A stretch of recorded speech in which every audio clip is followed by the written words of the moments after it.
Welcome back to Galaxy Tenants. On episode 21, we head to Fort Collins, Colorado for a conversation with videographer and content creator Nicholas Stock, and we feature a few tracks from Robert Walter in the following order: Nerva and Dumbo, Modifier, and Most of All of Us. Enjoy the episode.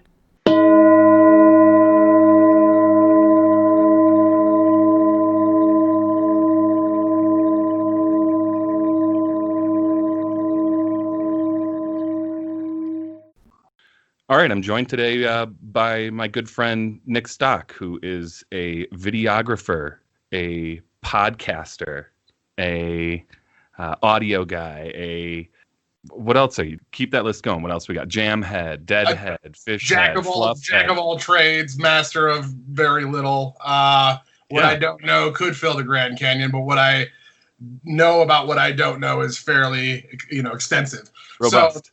So it's robust. I know what I don't know. So, but I don't know that stuff. So, yeah, I'm a video producer by trade. That's my regular 9-to-5 sort of gig. I've been producing a television show for the last 4 years. We're sort of on a mini hiatus right now, so we're looking at some different ways to kind of go digital and get that content out there. Beyond that, I consider myself a content creator. I kind of just ooze content wherever I go. I like to take photographs. I like to write. I like to take little mini videos and put together like time lapses and just random stuff. Lately, I've been diving headlong into vintage audio and getting super passionate about records and all that sort of stuff, and working on a couple of different projects around that. I'm also a filmmaker. I'm finishing up a film about Summer Camp Music Festival. I'm a contributor, a blogger, a writer for Relics Magazine, jambands.com. Live for Live Music has had my stuff on it over the years. Music Marauder, senior contributor, been writing for you guys fucking like a decade now. Yeah, man, it's been good. It's a lot of stuff. That's a lot to unpack right there. Let's start with content creation. What is content creation to you? What does that mean to you? And why are you inclined to create content as you do? I think what it started out was sort of this desire to share in a way that I thought would be impactful for my community. The FOMO, we've talked about FOMO on the podcast and different things surrounding FOMO. For those that don't know, that's the acronym for fear of missing out. And for a long time, FOMO just dictated my life in the sense that if I couldn't get to the concert, man, I was certainly pining to be at that concert. And as that sort of feeling evolved, naturally online, this sort of blogosphere was evolving from 2000 to 2010. There was just a lot of people that were being very vibrant and writing online. And it opened me up to this different idea of sort of creating stuff and then sharing stuff. And for me, I worked at a company called Elastic Lab down in Denver, and this was a company that was way ahead of their time. They were a crowdsourced post house, and I was their video editor, and we did videos for Mountain Dew and V-Hicks and Honda and stuff like that, kind of high-end marketing, corporate kind of stuff. But the interesting thing was one of our ongoing series was, as we would bring in new filmmakers that we were crowdsourcing, we would ask them, what is the culture of content creation? And so I got all this amazing perspective. The video series is still out there. So if you search culture of content creation, you'll find this sort of weird time capsule video series about what people thought of content creation around 2010. But that was highly influential to me because I was seeing all these other people that were just producing stuff, whether they were video producers, whether they were podcasters, whether they were just telling, writers or whatever.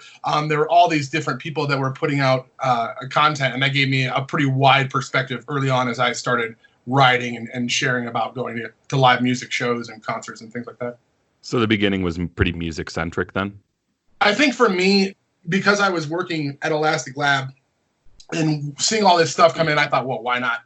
I have a perspective. Let's get on my soapbox. I'm important too, which is one of those funny things where, again, as we sort of evolve about perspectives and thinking about what that really means these days, it's kind of funny because now everybody has that soapbox and everybody stands on top of it and everybody preaches. And what I've realized most over the course of the decade that I've been writing consistently is, and the biggest perspective that I've gained is that my perspective means nothing and it's pretty much irrelevant.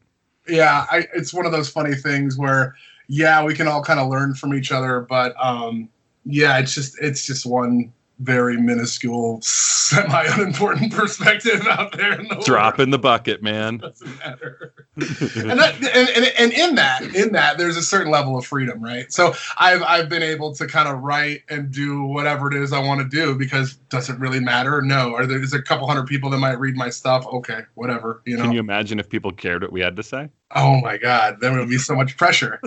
You know, it is kind of funny, but yeah, no, I agree. It's the things that we're writing about are so trivial in the day-to-day life scheme of things. Now they might seem really important, and we might miss them a lot right now. Like I like to go to shows. I haven't been to, I've been to one show this summer. We can talk about that, but it's tough, to not be able to do something that was so intrinsically ingrained in my day-to-day. Like every week it was like, well, what show are we going to shoot this week, and what are we going to catch this week? And when you're hitting 4, 5, 10 shows a month, then it becomes one of those things where you really, really miss it when it's not there.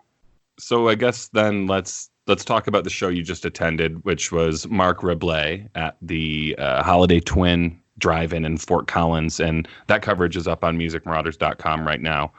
Tell me about that experience and how it differed. I mean, obviously there's going to be a variety of differences here from a normal concert, but can you contrast those two experiences?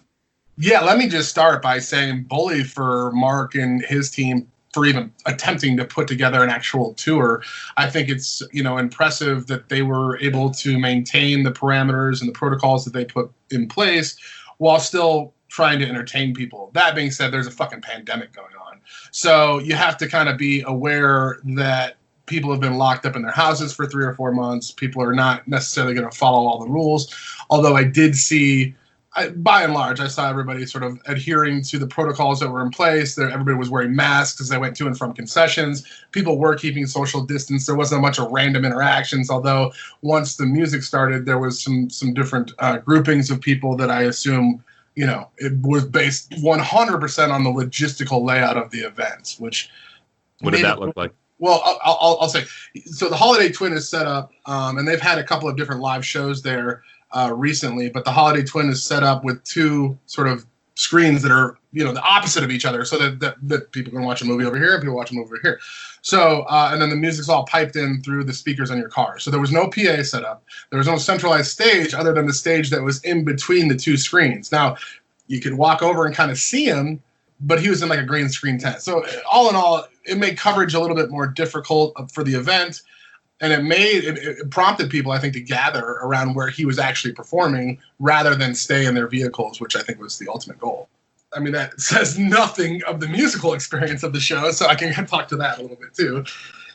I felt like it was, it was just people kind of blowing off some steam. I like Mark when he's a little bit more funky and kind of having fun that way. I thought he had a very sexy show where he was talking a lot about nipples and whatnot, but other than that, I thought it was great. It was a good time to get out, and certainly commend them, like I said, for even attempting to do anything right now. And then the Holiday Twin has become sort of like the de facto spot this summer because Denver tore down their drive-in movie theater, so a lot of these events have been funneled up through Fort Collins to the Holiday Twin. So Bert Kirchner, the Machine, was just up here the other day, and there's been some comedy shows, and the Magic Beans had an event there the weekend following Mark Rebelay's show. So yeah, they're trying to do the best they can.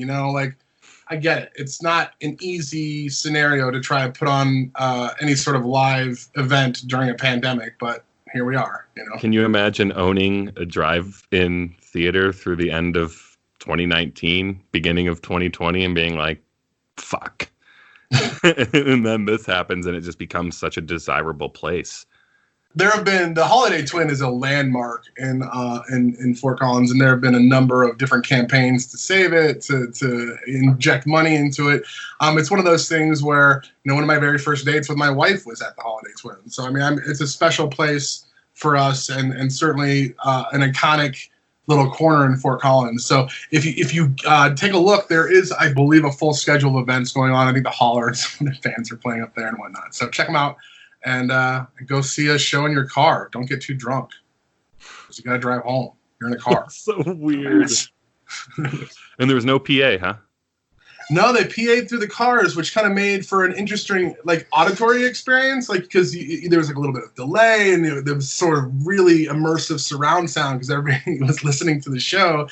But at the same time, it lacked a little bit of the oomph you would get from a general PA setup. I assume it's for the neighbors. There were plenty of requests not to honk horns during the show, which, you know, makes sense to me. So. So without concerts, it seems that you've recently taken up a record habit. It's a fucking all-encompassing thing. Yeah, my friends from the outside who have previously been into records are like, "Oh, you caught the bug," and then my wife's like, "Are we really doing this again this weekend?" And I'm like, "We're doing it every weekend, honey." But you know, it's exciting, and God damn, we all need a little excitement in our lives. You know what I mean? Why is it exciting? Well, I'll take a step back. So I actually just put a tweet. I don't tweet, but I put a tweet out the other day where I was like, I was really happy when I had 100 records, and it took me like having 500 records to realize I'll never be happy. And in a way, that makes me happy, right? So like that's the funny thing, right? Where you start realizing that this is a sort of all life thing. It's not like it's something that it becomes a part of who you are, and it becomes a part of how you approach the world, and it's exciting. I think we as music enthusiasts are maybe so used to seeing live shows that the home audio experience is something that's fallen by the wayside. And when you actually sit down and listen to a nice Marantz or an old Pioneer or Kenwood or whatever it is that your parents had in the corner or your grandparents had in the corner, when you go back and listen to that, it's a much fuller sound, it's a much richer sound, and it projects in a way that's just it just warms the heart, man, and it gets me all excited, and that's just the hardware side of it. So for me, it's just been a really exciting thing, and you got to go out and score a stack of records at a yard sale and come back and listen to them, and it's just a really immersive thing. And the other thing that's really nice to me is we've lost the physical connection to music, and when you have something like a record, you're reintroducing the tactile to the music experience in a way that is just exciting to me. So I'm into it. I'm starting a little web series. Like we all started a podcast together. Now we're all doing different shit. But I'm starting a little web series about vintage audio, and not just that, but it's about a lot of different stuff. I'm starting a little web series about vintage audio, and I'd invite you guys to check that out at some point. It should be up in the next couple of weeks. I shot a bunch of stuff. That's what I was doing today, actually. So cool. When you put it out, we'll obviously share it out. Tell me about the ritual side of listening to records. Do you have like an approach you take? Do you have to be in a specific room, obviously where the record player is, but where in your house do you listen to music, and how do you approach the actual listening side of it? The record player has kind of become like the heart of the house. We have it kind of tucked into the dining room, so it projects all the way through the house. I can be sitting in my office with a record playing in the front room, and I can kind of hear it anywhere in the house.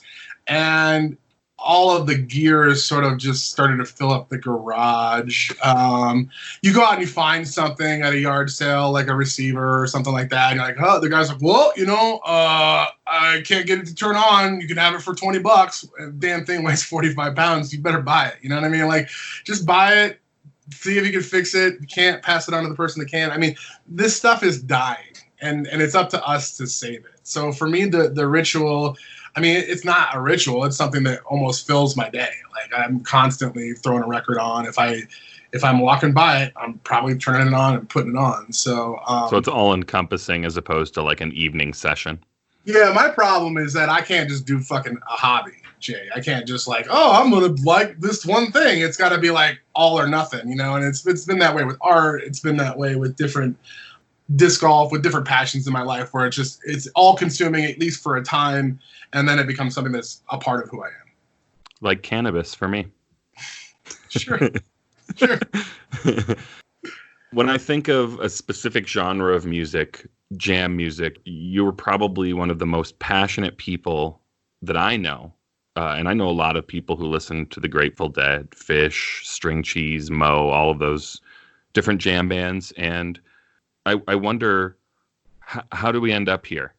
Listening to this long, drawn out peak and valley style music. What drew you into jam, and where were you when you started listening to the music? I think for me, I had a good solid base of classic rock growing up. I mean, my dad was into the Beatles and Zappa and Crosby, Stills and Nash, and fucking Dan Fogelberg too. But what are you gonna do? And so he would play a lot of that stuff for me and my brothers as we were growing up. And then I sort of had my first little bout with audio when I got my Yamaha receiver. I got some old Magnapan speakers, and I just sort of I would just constantly listen to like Pink Floyd, The Wall on repeat like every day. And so that like got me sort of the background I think you really need to appreciate jam. I wasn't big into the Dead. I mean, I had skeletons in the closet like every other high school junior in the world. But I didn't really realize what the Dead was. And then when I got to college, I ran into some friends some old hippie kids that kind of took me under their wing, and they said, this is Fish, this is Dave Matthews Band, you probably want to be into the Fish, so that kind of thing. So it created an architecture for me to kind of dive into that world. And then I always think of that Simpsons where Homer's like studying like accounting, and he's like doing all this high level accounting, and then the last book he reads is like Accounting 101. I don't know if you remember that one, but anyway. So for me, Accounting 101 was the Grateful Dead. So after I had again, passionate, right? So once I discovered Fish, I was fucking all in, and I was so enamored with that band and that sound when I first heard it my freshman year of college, that it became this sort of all-consuming thing. And I you told this story I think on the podcast about going to Hilton Coliseum in Ames in '99 and getting my tickets stolen out of my back pocket. I never made it inside that show. My brother's ticket too. Sorry, Phil. And never made it inside that show. But what I did see was this traveling drug bazaar. No, what I did see was this traveling circus of people. This traveling circus of people that I couldn't kind of get out of my head. And then my mom did the coolest thing that anybody's ever done for me, and she bought me and my brother tickets to Big Cypress for Christmas that year. Gave us each $500 and said, "Go." Wow. Life changing, just utterly life changing. That's amazing. So that became my first Fish show, and it's all downhill from then. Nothing has ever gotten there again. And Thanks, Mom. Didn't really appreciate what I was seeing at the time, but I do now. And then Fish broke up. And they went on hiatus. So they did a 2.5-year hiatus, which opened up the door to me to a whole other world of jam, right? So that's when Moe's summer camp happened. That's when I found out about the String Cheese incident. That's when I started to dabble my toe into Yonder Mountain String Band. I remember getting all into Fish, and one of my buddies, his name was Matt. He was a friend in college freshman year. I still keep in touch with him. But he said, "Oh, man, I'm really into this band, Yonder Mountain String Band." I'm like, "Well, what's that?" He's like, "Well, it's bluegrass." I was like, I just discovered jam. I don't have time for this. And that set me back on the bluegrass trail a couple years, but I got there fine. I can relate to that. I also came along when Fish was on hiatus, which I think was a really healthy thing for someone who's looking for diverse music, because I think it's really easy to fall in love with a band and just follow that band. And I've got a lot of friends who've their whole listening is centered around one band, and I cannot imagine that approach. And I'm so grateful that when I did come along, there wasn't even an option to follow one band like that. And so I was left listening to a ton of different bands, and it seems like that was the case with you as well.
who are some of your I want to say top 3, but I would even let you go top 5. Like who are the pillars of your jam listening?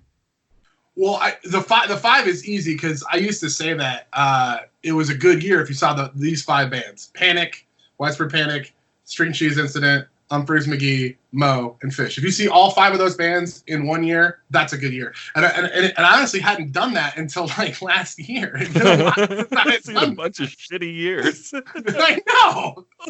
Oh, they're great. But when I was a kid, I was lucky enough to go to school at a time when there was a little venue called the Green Room. And I don't think that anybody will ever document this little venue in a way that it does it justice. Where did you go to school? Let's just I went to the University of Iowa. So I went to school in Iowa City. Grew up in the Midwest, wanted to go to a Big Ten school. That's why I chose Iowa.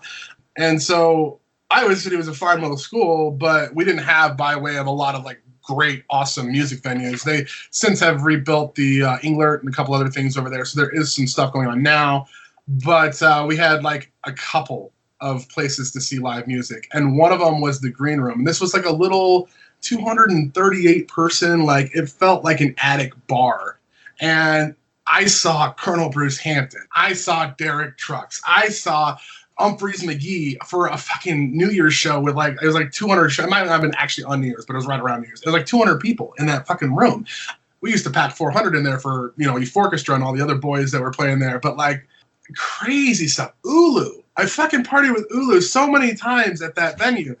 Just great shows. And it's that when you want to talk about things that shaped me, having the ability to go to a place like that and be exposed to things that like sitting at the bar with Kofi Burbridge, having a beer, hanging out with Mr. Blotto after the show, rapping, just freestyle rapping with Mr. Blotto.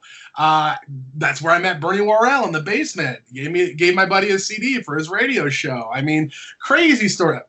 Willie Waldman.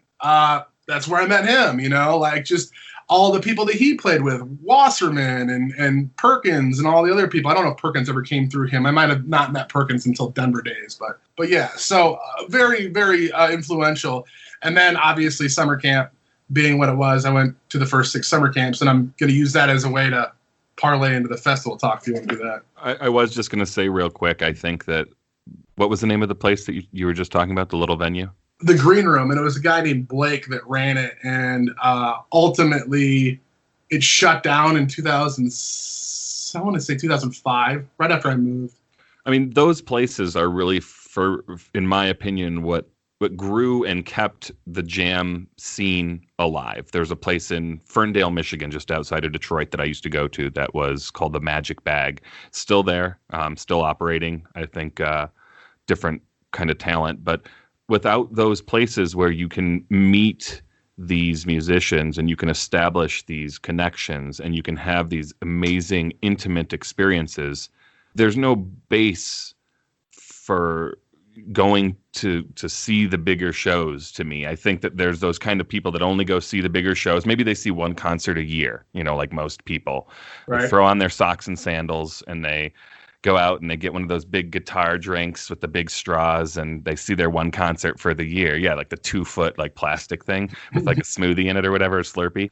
But I just think that those kind of little clubs, and even like now Martyrs in Chicago comes to mind. Without these places, Coyotes in Denver, even though that's gone through some weird changes, without these places, there isn't the depth of the culture and the depth of the history and the experiences. And I'm just so grateful to have had venues like that in different cities that I've been able to experience. And it's great to hear that there was something like that in Iowa, which is a pretty fucking conservative place. Well, and Iowa City is certainly the progressive bastion, if you will. But that being said, I mean, the Yacht Club to a much, much lesser extent in Iowa City, and I know that there's another couple of venues, Gabe's, a couple other places, and they had a great scene for more DIY, hardcore music and punk music and that kind of stuff too. So it was nice that Iowa City always seemed eclectic. I feel like Fort Collins is that way as well when it comes to the music scene.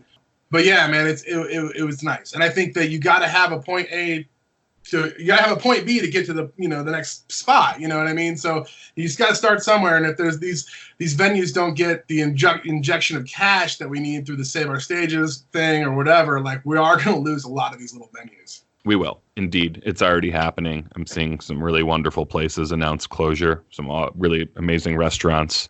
Let's jump into summer camp. I want to talk about summer camp. I attended in 2005. 6 and 7, and then again in 2010, I believe. Mm-hmm. And that music festival is pretty much like the RNC or the DNC of Wooks. It is the convention of Midwest Wooks, and they've always had great talent. What was the first year that you attended summer camp? And then also let's talk about your being selected as the first summer camp counselor. Yeah, so summer camp started as a one-off, one-day event called Summer Sessions that was actually a tour, not unlike Horde. And it came through in 1999. Now, I did not attend that. It took them a year to kind of get their act together. But in 2001, prior to Bonnaroo, prior to all these other events, now High Sierra had something going on for like 12 years at that point, but prior to a bunch of other events, summer camp launched, and that was in 2001. Now I went to the first 6 summer camps because it was a Midwestern tradition. You just go. You're there.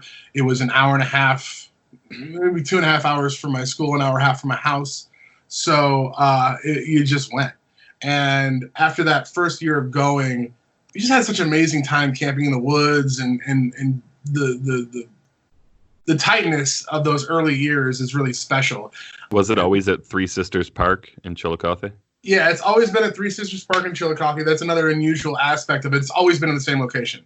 So even when it was very early and the literal parking lot for the event is where like the vendors and RV camping is now, if you can imagine, you just literally pulled into the park and you just parked right there. And then you went and drug your stuff across the street and you were camping. You were in the woods. That was it. And those first 2 or 3 years were kind of like that. And as the festival grew, it would, double in size every couple of years, and you get to the point where, around 2006, it was getting to be a pretty decent sized festival. The stages had grown, they had expanded to, at that point, I think there was 4 or 5 stages. And, it just was turning into something that it was becoming a yearly tradition for people. And this year was supposed to be the 20th year of the festival. And it's one of those things that, we ended up hosting a virtual festival. We'll get into that in a second. So then in 2011, I actually, in 2006, I had my going away to Colorado party at summer camp. I was like, this is my last hurrah in the Midwest. We're going to do it up big. And I'm going to put a stamp on this festival and say goodbye to summer camp in a way that I could be happy with. And went down there with one of my best friends, still one of my best friends. And we had a great time. And I moved out to Colorado, and I didn't think about summer camp for a while. And then in 2011, they had a contest to be the first ever summer camp counselor. And that was right about when I had started writing for you. I was writing for Surrender to the Flow magazine, still writing for Christy. God bless her. We love that publication. Is it all online now? I don't know. I only wrote for them because they printed the damn thing. Anyway. Is there tour anymore? I don't know. Yeah, you can't really review shows if there's no fucking shows. I was writing for Surrender to the Flow and a couple other things, and I was starting to just try to dabble a little bit more in this world than I had been for the couple of years previously as a blogger. And all my friends were like, dude, you got to do this. You got to do this. It's summer camp, man. And I did it, and it was fucking vicious, man. It was like 3 rounds of head-to-head competition where you had to get selected by the committee. Then you had to go head-to-head with somebody else. And then at the end of it was me, Tara Lee Weathers, who's still a pretty famous little person in the world of this thing. She's in Vermont. She's doing her own retreat now. I don't know how much. She was writing for Huffington Post when she was done. So anyway, she might still write for Huffington Post. I have no idea. Anyway, it was me, Tara Lee Weathers, and this beautiful, beautiful beast of a man named Joe Albin. God knows where he ended up. But they had their whole crews, just sniping people online, sending in votes, making it happen. And it came down to the three of us, and I somehow came out ahead and bully. So I don't think anybody would have taken it the way that I took it. You know me, I'm fucking stubborn, and I'm still there. I'm still there. You're still the counselor. I'm still the first ever summer camp counselor. So what was that experience like? That's worse than Rex's mayoral run. You know what I mean? Jesus. Why didn't that took forever to end? And then like Rob's sack one or something. How did that win? I don't know. Rob's Balls won mayor that year. I fucking hate these like competition things. Like and for me, maybe it's just because I go to these things and just get stoned and enjoy the music and I think competition of any sort, and I'm glad that you won, and of course you were gonna win from the get-go. It's a weird fucking thing, but it's not. I will clarify. It's not like that anymore. Now it's like there's like 20, 25 counselors now. It's grown into a whole program. We're basically everybody wins. So now it's more of a committee decision. We have 20, 25 camp counselors at this point, and it's a pretty big thing. We're like the social media wall for summer camp. I don't know if that's a good thing or a bad thing, but it is what it is. And then all of us kind of do different things. Some of us are in social media stuff. Some of us are making a film about summer camp. Some of us are, I want to go back to that first year though. What were some of your responsibilities? What was being the camp counselor? What did that mean? So the first year I got to introduce Mo to 15,000 people. That was pretty exciting. So that first year of summer camp, I mean, there's no like job that's dictated that you have to do this if you're the camp counselor. For me, I was a writer and a photographer, so that was the main thing that I did that first year of summer camp. I ran around and I shot it and I wrote 4,000 words about it and I took 2,000 photos over the course of the weekend and then put it all out there and it's one of those things where I sort of being the first had to kind of create that roadmap and say, okay, there are certain responsibilities. When you're done, we do need to kind of start this blog. We do need to have content for it. We do need to kind of keep going with that sort of thing. So it was thought to be that we would do a blog, but nobody really knew what that looked like. And then a month after summer camp, I was shooting at Red Rocks for the first time for Humphreys McGee. So that was pretty exciting too. So it became this sort of year-long adventure. And then after the year was over, they're like, okay, Nick, thanks. And I was just like, okay. And I never fucking left. Okay, I'll still be here. Yeah, I'm just going to keep making stuff. I'll be over here if you need me. It's a cool thing, though, man. It's, most people go to the music festival, and then they leave the music festival, and that's that. But not only do you write about it, not only do you shoot the festival or photograph it, not only were you on stage introducing a band or bands, but it shows how much you care about the scene in general, and whether it's creating content just so that people can experience something that they weren't at, or you're filming something, and you do all of this, which I want to make mention of. You do all of this coverage for the most part. I know that you do have paid work, but you do a lot of this just out of the joy and the love of the music and the scene itself, and I'm really grateful for that. I've got to see a lot of shows that I wasn't at because of you, whether it was footage or photos or, even reading your writing has come such a long way in just the last 9-10 years. I think all of us have grown quite a bit, and it's really cool to watch. And I just, like I said, I just don't know that there's anybody more passionate about jam music than you. Well, I appreciate that, and certainly it's been a wild ride that we've been on. Like for the most part of the last 10 years, I've been fairly consistently, trying to tag stuff for Music Marauders and contribute and be a part of what you're building and continue to build over there. I feel like it's been something special to watch Music Marauders grow from just sort of an idea to, a pretty amazing network. And what we were doing with the podcast was really cool. So I hope that we can kind of pick up at some point and get back into that. Obviously, you're doing this, which is a little bit different, and we're all doing our other stuff. Ryan's got a new website. I'm working on some video content, my film. So we're all kind of doing our own stuff right now. But hopefully, we can all get back together in Spaceballs too. What I like about Music Marauders is that everybody, and I encourage this from the beginning, whether it was people asking for the Music Marauders logo to tag their photos, or, you know, maybe they didn't have their own personal outlet. I always wanted people to have their own thing too. And I think it's really important that Music Marauders is a part of what everybody's doing, including myself. I'm doing other things too. And it's always there, and that door's always open for passionate people and music fans to contribute content that they want to contribute. But it's so important that we all have these other projects.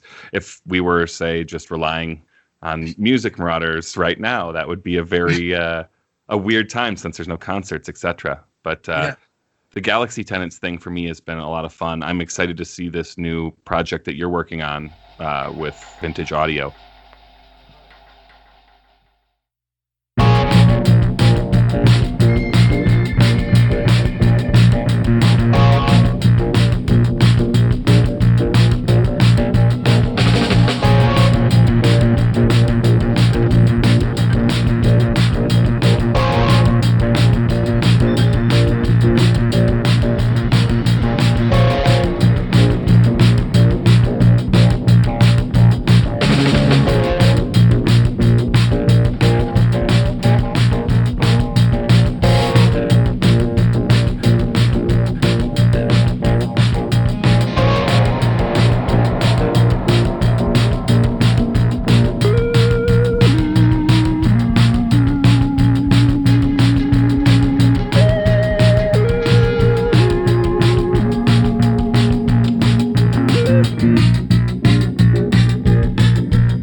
Let me leave it with this. What for you makes a perfect show and experience? I mean, it's the whole day, right? It's the level of excitement as you pack the car before, or as you get ready the night before. It's a show day. You know what I mean? Like, it's go time, and there's an energy in the air. I've been lucky enough to have my wife be the best show buddy I could ever ask for. We've gone to so many concerts together that when we load up, I mean, we're ready to go. And we always try to make a day of it. It's nice not to have to rush through traffic to get to Red Rocks. It's nice when you can go park and be a part of the world that you're trying to cover, and be a part of that scene, and have a couple of beers in the sun or a couple of drinks in the sun and really enjoy it. And then go in and just dance your fucking ass off. You know what I mean? Like, for me, like, if it's at Red Rocks and I'm shooting, I'll have to go up to the backstage ramp area and get in a little bit early. But that's one of my favorite times, is when it's before the show starts, or it's right before set break, and you're leaning on the rail and you're looking up at Red Rocks, and you're looking up at 9,500 adoring fans for whatever band that I'm passionate enough to go and shoot. And it's just like one of those special places and times that I'm lucky enough to get to experience somewhat regularly. And I fucking miss the hell out of it, man. This summer's been really tough as far as live music goes, but it's given me the opportunity to grow as a person. It's given me the opportunity to reflect and try to understand things in a deeper way. And it's given me time to clean house, and I mean, quite literally, get the house in order and do the things that we want to do, build the garden, and build the stereo. And so it's been a fun and rewarding time, but it's also been an interesting time, and a time where we'll continue to, think about. This isn't going to go away for anytime soon. So no situation. No, especially with the way that there's no response from our country. The government apparently, I read something this morning about how a senior official said that the strategy is now to get Americans comfortable living with coronavirus, and to get them to become numb to the death toll. Yeah. So that's the approach. Instead of just saying, "Hey, wear a mask," and let's just stay away from each other. But that's too much, apparently. Yeah. So, do you have any other shows on the radar? The Mishawaka has started to host a few things. You can buy a table. I saw the pictures from Andrew McConaughey of the Drunken Hearts recently just posted some pictures, and it looked like it was just some spread out seating in front of the stage. I think they're actually only. I think they're capping it like 175. The venue normally holds about 800, so I can see how they can make that work. Generally speaking, restaurants and things are starting to open up here, so it's just a matter of just wearing your mask to your table and don't do it, man. I don't do it. Don't eat indoors. I would just right now the numbers are spiking and they could be even 10, I think, to 28 times worse than what's actually being reported. Yeah. We recently went to Taos and we ate in a couple restaurants and it was all really spaced out and everything was well done. And in one of the restaurants, we actually had our own private room, which was really cool. But in hindsight, I don't know that it was worth the risk. The 2 weeks have passed, so we know that we are going to make it. It's a weird thing to say, but I would just be really careful, man, going into places at all or dining publicly. We are being really careful. And again, I'm losing weight because we're not eating out. So, isn't it amazing? Yeah. But yeah, man, as far as additional shows, it's just nothing. Yeah. Unfortunately, I would like to maybe go up and see Head for the Hills at the Mission August. I think that's been announced as like I said, a socially distanced event. It's tough, man.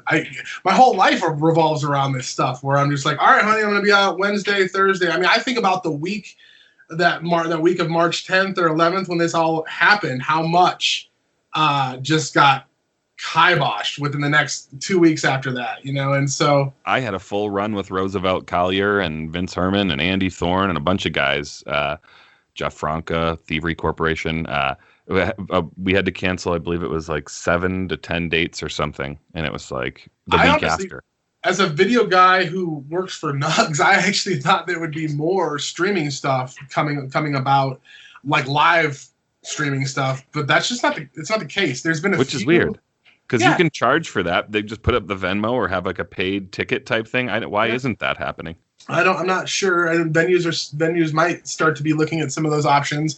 I know that Andy Frasco, who's been stuck in Denver for this entire quarantine, did a little event like just him and a camera guy at the Boulder Theater, or was it Fox? I'm not sure. It's one of his videos. And I know that there's a few live streaming things that are starting to happen, but man, it's a lot of old content that's being restreamed, I'm noticing. And that's great because there's some really, some beautiful stuff being rebroadcast. But it would be great to see some original content and be able to watch it live. And, some folks have done, there has been a lot of that, to be candid, relative to what was happening before. But I'm surprised there's not more of it. Yeah, there's a lot of dudes that are sitting there with either their cell phone, like Vince Herman comes to mind. Andy Thorne's been doing his deck stuff, So, they're trying to do it, and they're looking at different ways. Like the Willie Nelson live streamed event was just like a switch thing where they kept going from room to room. They had Molly Tuttle and Nathaniel Rateliff and a bunch of other people on there.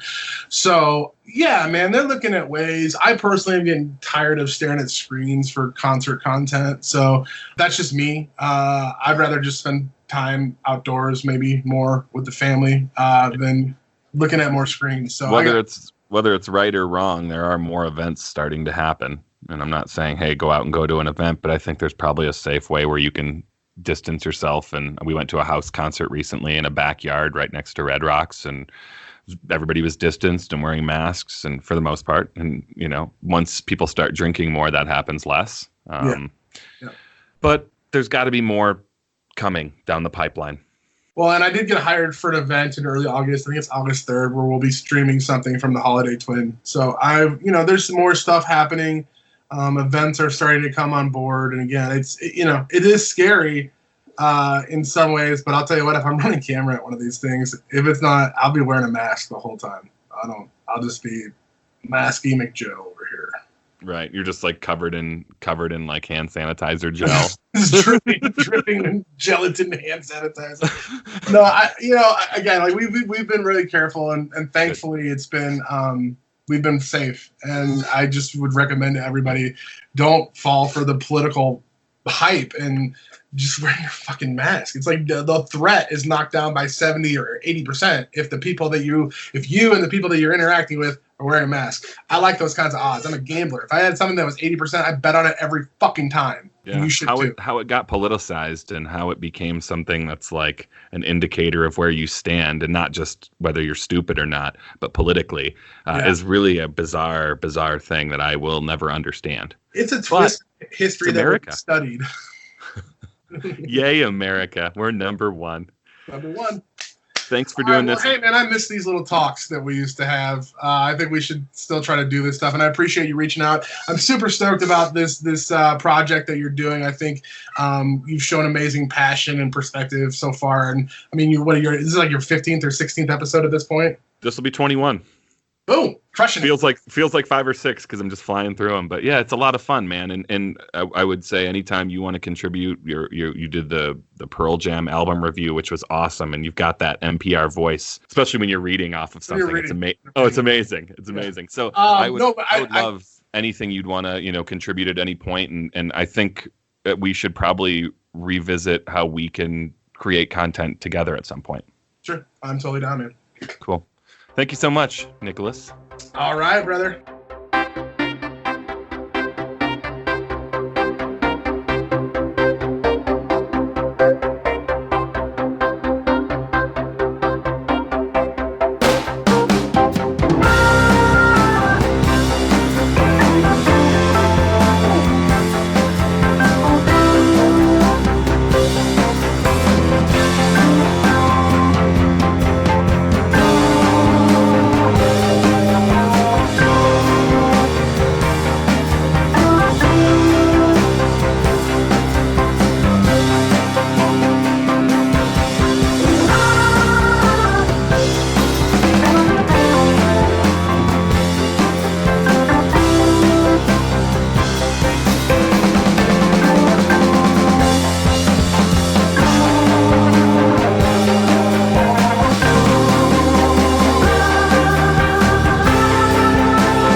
Thank you for listening to Galaxy Tenants. If you enjoyed this episode, be sure to subscribe, like, rate, and review wherever you listen to podcasts.